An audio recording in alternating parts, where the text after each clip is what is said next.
Section 5.8, Application of Polynomial Equations. We now turn our focus to solving a new type of equation in which factoring plays an important role.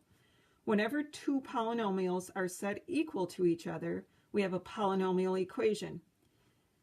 The degree of the polynomial equation is the same as the highest degree of any term in the equation. If we have a second degree polynomial, which is showing here at the bottom of the screen, this is called a quadratic equation. There are many applications of polynomial equations, so the ability to solve them is an important skill. One way to solve certain polynomial equations involves factoring and the use of something called the zero product property or the principle of zero products.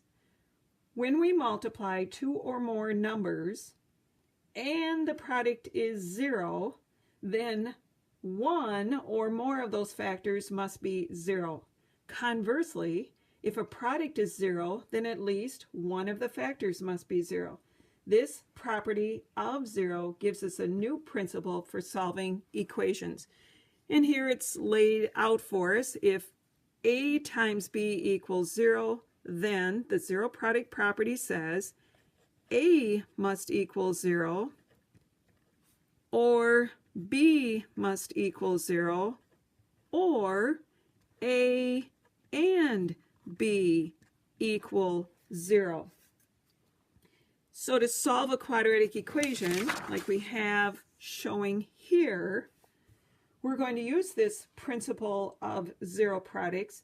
We first need to write it in standard form, which means we have zero on one side of the equation and the leading coefficient is positive.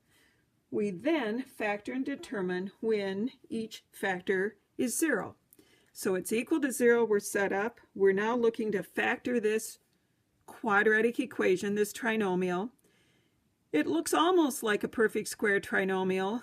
Square root is x, but we have a minus sign here. Square root of 36 is 6, but this needs to be a plus so that both of those factors are the same. So we're looking for what numbers multiply to give us a negative 36 and add up to give us a positive 9.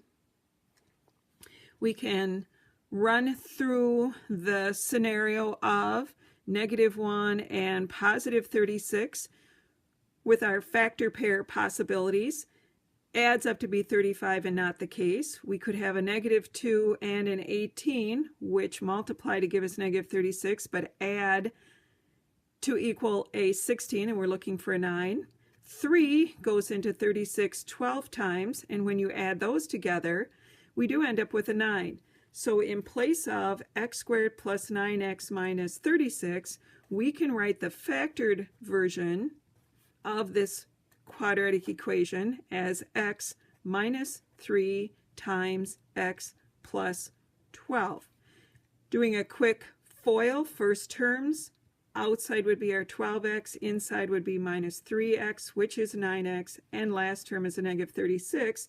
We have it factored completely, and now applying the zero product property, we have two things multiplied together to give us 0. That means either this is 0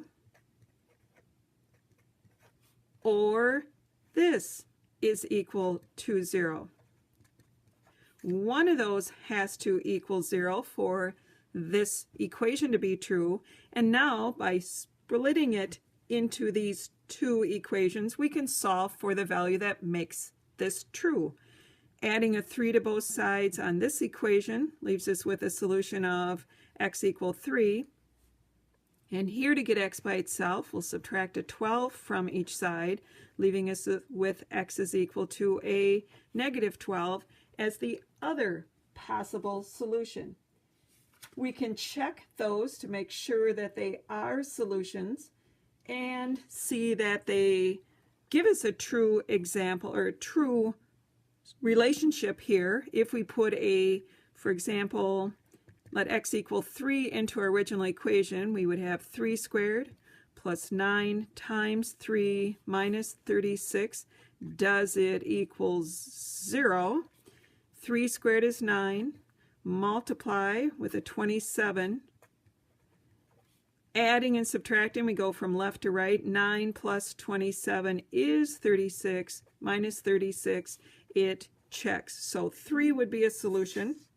And if we go through and check negative 12, you will also find that it is a solution as well. So 3 and negative 12 are the solutions or the values of the variable that make this true. We have another problem here. We want to find values of x that make this true, and before we use any factoring or our principle of zero products, we need to first put our equation in standard form, which means we have 0 on one side of the equation and the polynomial on the other. So to do that, I can either bring the 6 to the other side, makes it negative, or to show you where that's coming from, subtract a 6 from each side, gives us the polynomial x squared minus x minus 6 is equal to 0. To use our zero product property, we need to have a product, and right now we have a series of terms being subtracted, so we're going to factor. This is not a perfect square trinomial, so the technique we'll look at is what multiplies to give us negative 6 and adds up to give us negative 1. We have a possibility of negative 1 and 6, that adds up to be 5, or negative 2 and 3. Close, all we are off when you add these together, you get a 1. We need a negative 1, we'll switch our signs. So x squared minus x minus 6 factors into an x plus 2 times an x minus 3 is equal to 0. So we've just done a replacement here. A quick FOIL. You can verify that yes, we have factored it completely. And now we're ready to use that zero product property. These two things multiplied together to give us 0. That means either this is a 0 or this is a 0. You may be able to look and know what value of x causes this term or this binomial to equal a 0 and shortcut your steps, but otherwise I'll get there as well, solving for x.